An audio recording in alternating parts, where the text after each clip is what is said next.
Hello friends, welcome to commerce की पाठशाला with Sameer sir.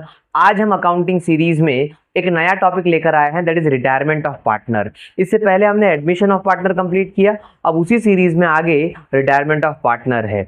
आज हम इस लेक्चर में बात करेंगे रिटायरमेंट ऑफ पार्टनर क्या होता है और कुछ इंपॉर्टेंट कंसेप्ट के बारे में, और आगे आने वाले लेक्चर्स में इसका प्रैक्टिकल सम भी सॉल्व करेंगे। तो सबसे पहले रिटायरमेंट ऑफ पार्टनर क्या होता है। बड़ी सिंपल सी बात है, जहां पर कुछ लोग पार्टनरशिप बिजनेस कर रहे हैं और किसी एक पार्टनर को फर्म को छोड़ना है, मीन्स वो फर्म को छोड़कर जा रहा है, that is called retirement of partner. Reason बहुत सारे हो सकते हैं, आइए हम इसको डिटेल में समझते हैं। रिटायरमेंट ऑफ पार्टनर, सबसे पहले meaning, when partner retire from partnership firm it is called retirement of partner. एक पार्टनर है जो फर्म को छोड़कर जा रहा है तो हम उसको रिटायरमेंट ऑफ पार्टनर कहेंगे, और उस पार्टनर को क्या कहेंगे, रिटायरिंग पार्टनर, और बचे हुए पार्टनर को हम कंटिन्यूइंग पार्टनर कहेंगे। हो सकता है कि जो बचे हुए पार्टनर है वो बिजनेस को कंटिन्यू कर रहे हो। अब क्यों छोड़ रहा है भाई, रीजन बहुत सारे हो सकते हैं। जैसे फॉर एग्जाम्पल उसकी विल है, उसकी मर्जी है, तो नोटिस देकर वो छोड़ सकता है फर्म को। एंड ऑफ अग्रीमेंट, उसका अग्रीमेट पीरियड ओवर हो चुका है इसीलिए वो छोड़ रहा है। डिस्प्यूट, उसका झगड़ा हो चुका है इसीलिए छोड़ रहा है। इल हेल्थ या तो फिर एज भी हो सकता है एक कारण रिटायरमेंट ऑफ पार्टनर का। बट एक बात ध्यान रखनी है, यहाँ पे पूरा फॉर्म डिसॉल्व नहीं हो रहा है, एक पार्टनर छोड़ के जा रहा है, बचे हुए पार्टनर बिजनेस को कंटिन्यू कर रहे हैं, दैट इज मोर इंपॉर्टेंट। समझ में आ गया। अब यहाँ पर जब हम रिटायरमेंट ऑफ पार्टनर करते हैं ना, तो कुछ बातें इंपॉर्टेंट है जो हमें ध्यान में रखनी है। सबसे पहले आप जरा सोचिए कि मान लो कि ए बी सी पार्टनर है, ए बी और सी तीनों पार्टनर है। ओके, ये तीन पार्टनर हो गए, थोड़े इसके अलग अलग हेयर दे देते हैं तो समझ में आएगा डिस्टिंक्शन। ए बी सी तीन पार्टनर है। अब देखिए कि जब पार्टनरशिप बिजनेस स्टार्ट किया तो तीनों ने साथ में स्टार्ट किया था। अब जीरो से पार्टनरशिप बिजनेस चलते चलते चलते चलते एक पोजीशन तक आ गया है जहां पर इनको बिजनेस मिलने लगा है, जहां पर इनके कस्टमर बन चुके हैं, अब इनको प्रॉफिट होने लगा है। करेक्ट, कुछ साल हो चुके हैं। अब इसमें से मान लो कि सी कहता है कि मुझे रिटायर हो जाना है, मुझे इस फॉर्म में नहीं रहना। रीजन बहुत सारे हो सकते हैं, तो सी क्या कहेगा, देखो भाई, जब बिजनेस जीरो था तब मैं आपके साथ था, आज बिजनेस एक पोजीशन पर पहुंच चुका है जहां पर कंपनी के बहुत सारे या फर्म के बहुत सारे कस्टमर्स बन चुके हैं, जहां पर फर्म को अभी प्रॉफिट होगा और आगे आने वाले सालों में भी प्रॉफिट होगा, भले सी रहे या ना रहे, बिकॉज कस्टमर्स तो बन चुके हैं। तो सी कहता है कि मेरी ये जो मेहनत थी आपके साथ, मुझे कुछ तो मिलना चाहिए, बिकॉज रिटायरमेंट के बाद तो सी को कोई प्रॉफिट नहीं मिलने वाला फर्म का। तो सी क्या कहता है कि भाई आप ए और बी को तो आगे भी प्रॉफिट मिलता रहेगा, बिकॉज वो तो कंटिन्यू कर रहे हैं फर्म को, और कस्टमर्स ए बी और सी तीनों ने बनाए थे। तो यहाँ पे सी कहता है कि मुझे कुछ तो मिलना चाहिए, और उसी को हम कहते हैं गुडविल का शेयर। यहाँ पर सी को मिलेगा गुडविल का शेयर। रीजन यही है कि जीरो से बहुत सारे कस्टमर्स बन चुके हैं, अब बिजनेस में प्रॉफिट होने लगा है, अब सी रिटायरमेंट चाहता है, बट आगे भी बिजनेस को तो प्रॉफिट होता रहेगा, जिसमें ए और बी तो वो मलाई लेते रहेंगे प्रॉफिट की, बट सी को तो कुछ नहीं मिलने वाला। इसीलिए सी कहता है कि जो आगे आने वाला प्रॉफिट है मुझे तो नहीं मिलने वाला, बट मेरी भी मेहनत उसमें है तो मुझे भी कुछ मिलना चाहिए, उसी को हम कहते हैं गुडविल। अब यहाँ पर सी को गुडविल का शेयर मिलेगा, इसीलिए हम गुडविल को रेस करेंगे। कैसे करेंगे वो आगे हम जर्नल एंट्रीज में देखेंगे, डोंट वरी अबाउट इट। अब दूसरी इंपॉर्टेंट बात यहाँ पर यह समझनी होगी कि जो सी ने रिटायरमेंट तक काम किया, मीन्स जब अकाउंटिंग ईयर स्टार्ट हुआ होगा मान लो अप्रैल में, और जब सी रिटायर हुआ, हो सकता है 6 महीने के बाद रिटायर हुआ हो या 1 साल के बाद रिटायर हुआ हो, तो जो भी वो उस अकाउंटिंग ईयर में, प्रेजेंट अकाउंटिंग ईयर में अप्रैल से लेकर मार्च तक काम किया अगर पूरा साल भर, तो वो अपना प्रॉफिट का हिस्सा मांगेगा जो भी उसने एफर्ट लगाया। या मान लो 6 मंथ उसने काम किया तो 6 मंथ का अपना प्रॉफिट का हिस्सा मांगेगा, तो वो भी प्रॉफिट हमें देना पड़ेगा उसको। नंबर 3, अब सी कहेगा कि जब हमने बिजनेस स्टार्ट किया था तो बहुत सारे असेट्स और लायबिलिटीज थी, और जो भी असेट्स और लायबिलिटीज थी जब ए बी सी ने बिजनेस स्टार्ट किया था वो हिस्टोरिकल कॉस्ट पे, मींस जिस टाइम ए बी और सी ने वो बिजनेस स्टार्ट किया था तब उस कॉस्ट पर जो भी असेट्स और लायबिलिटी थी वो रिकॉर्ड हुई थी बैलेंस शीट में, यस और नो।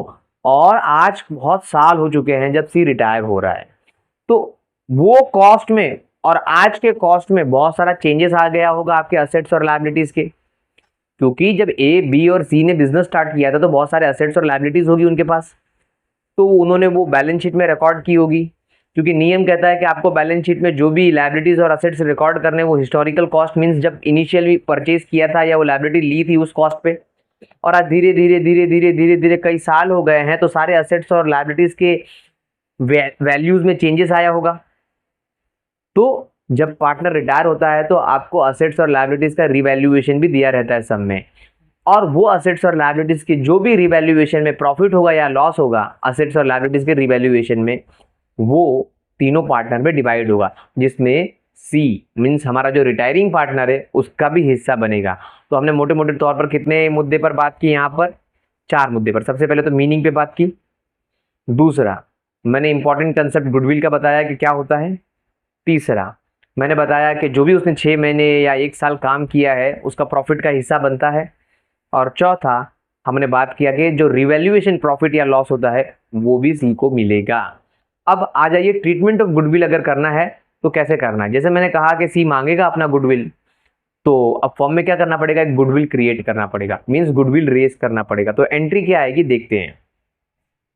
देखो, ट्रीटमेंट ऑफ गुडविल, अब सी तो जा रहा है तो सी कहता है कि बाबा मुझे मेरा गुडविल का हिस्सा चाहिए, तो फॉर्म क्या करेगा, गुडविल क्रिएट करेगा, जिसको हम कहते हैं गुडविल रेज करना। अब गुडविल रेज करेगा, गुडविल क्रिएट करेगा, मींस गुडविल जब कभी भी क्रिएट होगा तो गुडविल एक असेट है।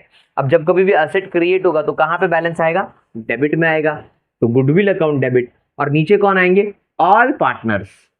अगर सब में ऐसा दिया है कि नहीं नहीं सिर्फ रिटायरिंग पार्टनर का रेज करना है, तो आप सब नीचे क्या ले लोगे, क्रेडिट में रिटायरिंग पार्टनर, अदरवाइज हमेशा क्या आएगा, ऑल पार्टनर्स। क्योंकि फर्म का जब हम लोग गुडविल क्रिएट करेंगे तो फर्म के गुडविल में कितने का हिस्सा है, तीनों का हिस्सा है, ए बी और सी।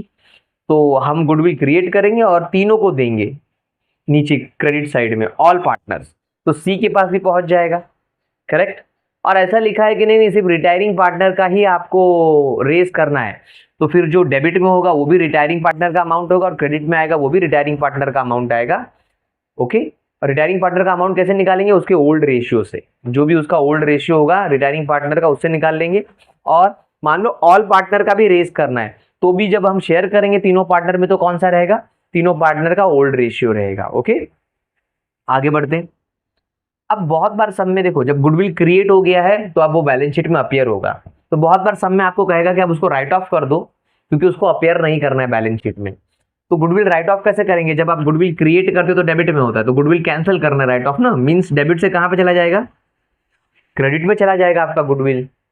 अब ऊपर कौन आएंगे, तो कंटिन्यूइंग पार्टनर आएंगे, जो भी बचे हुए पार्टनर है, बिकॉज सी का तो इन्वॉल्वमेंट नहीं है, सी तो रिटायर हो चुका है।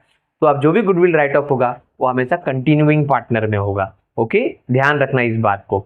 तो जब आप गुडविल को राइट ऑफ करोगे तो गुडविल डेबिट से क्रेडिट में आ जाएगा, और डेबिट में कौन आ जाएगा, कंटिन्यूइंग पार्टनर्स कैपिटल अकाउंट या तो फिर करंट अकाउंट जैसा हो। अब रेशियो कौन सा इस्तेमाल होगा, अब न्यू रेशियो इस्तेमाल होगा, बिकॉज सी रिटायर हो चुका है ना, करेक्ट। तो जो बचे हुए ए और बी है हमारे पार्टनर्स, जो कंटिन्यूइंग पार्टनर हम जिसको कहते हैं, तो उनके रेशियो में मीन्स उनके न्यू रेशियो में वो डिवाइड होगा। ओके, अब जैसा मैंने कहा कि सी कहता है कि बाबा मैंने 6 मंथ या 1 ईयर पूरा अकाउंटिंग ईयर काम किया है, जो प्रेजेंट अकाउंटिंग ईयर है, जिस साल वो रिटायर होगा, तो वो अपना प्रॉफिट का हिस्सा भी मांगेगा।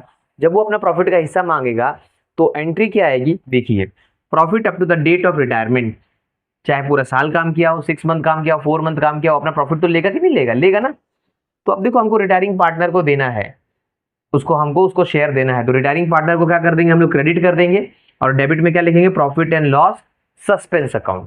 बिकॉज सस्पेंस अकाउंट इसलिए लिख रहे हैं कि बाद में जब इसका एग्जैक्ट नेट प्रॉफिट होगा फिर उसके साथ एडजस्ट कर दिया जाएगा, बिकॉज हमारे पास एक नोशनल प्रॉफिट होता है जिसमें से हम सी को मीन्स रिटायरिंग पार्टनर को हम उसका शेयर देते हैं, बिकॉज हमारे पास एग्जैक्ट प्रॉफिट नहीं अवेलेबल होता है, इसीलिए हम ये सस्पेंस अकाउंट का हेल्प लेते हैं। ओके, तो सस्पेंस अकाउंट कहां पर जाएगा, डेबिट में, और रिटायरिंग पार्टनर कहां पे जाएगा, क्रेडिट में। क्यों, क्योंकि उसको हमको क्रेडिट करना है ना, उसका अमाउंट उसको देना है, दैट इज वाई। अगर डेबिट कर देंगे रिटायरिंग पार्टनर को तो उसके कैपिटल अकाउंट से पैसा कट जाएगा, पैसा काटना नहीं है, हमको उसको पैसा देना है, बिकॉज प्रॉफिट हुआ है ना, यस सर ना, उसका शेयर देना है प्रॉफिट का, इसीलिए उसको क्रेडिट करेंगे। और जैसे मैंने कहा कि profit and loss suspense account क्यों, बिकॉज हमारे पास एक नोशनल प्रॉफिट दिया रहता है, उसके बेस पर हम लेंगे, सब में आपको ज्यादा क्लियरिटी हो जाएगी जब हम प्रैक्टिकल सम करेंगे। अब आगे बढ़ते हैं। अगर मान लो लॉस हो गया तो जरूरी थोड़ी है कि 6 महीने जो काम किया रिटायरिंग पार्टनर में उसमें प्रॉफिट ही हुआ हो, या 1 साल जो भी रिटायरिंग पार्टनर ने काम किया उसमें प्रॉफिट ही हुआ हो, लॉस भी हो सकता है ना। तो लॉस क्या होगा, फिर उसका कैपिटल अकाउंट से पैसा काटना पड़ेगा ना, तो उसका रिटायरिंग पार्टनर का कैपिटल अकाउंट क्या कर देंगे, उतना डेबिट कर देंगे, और नीचे क्या आ जाएगा, profit and loss suspense account. Because हमारा लॉस भी मे बी पॉसिबल वो नोशनल लॉस के हिसाब से हो, बिकॉज हमारा पास्ट ईयर में हो सकता है लॉस हो रहा हो, तो हमने इस साल भी सोचा होगा कि लॉस ही हो रहा है, तो उसको लॉस का ही शेयर फिर दिया जाता है। ये बहुत रेयर आता है सब में, ज्यादातर आपको प्रॉफिट का, नोशनल प्रॉफिट के ऊपर ही आपको रिटायरिंग पार्टनर को प्रॉफिट शेयर करना रहता है। अब तीसरी बात आ गई, जो मैंने आपको एक बात किया था कि मैंने रिवैल्यूएशन ऑफ असेट्स और लायबिलिटीज का प्रॉफिट, वो हमको सब में पता चलता है। ओके, तो यहाँ पर मैंने इंट्रोडक्शन लेक्चर कवर किया है। Thank you so much. मेरा चैनल आप लोगों के साथ शेयर कीजिए और लाइक कीजिए और सब्सक्राइब कीजिए। Thank you.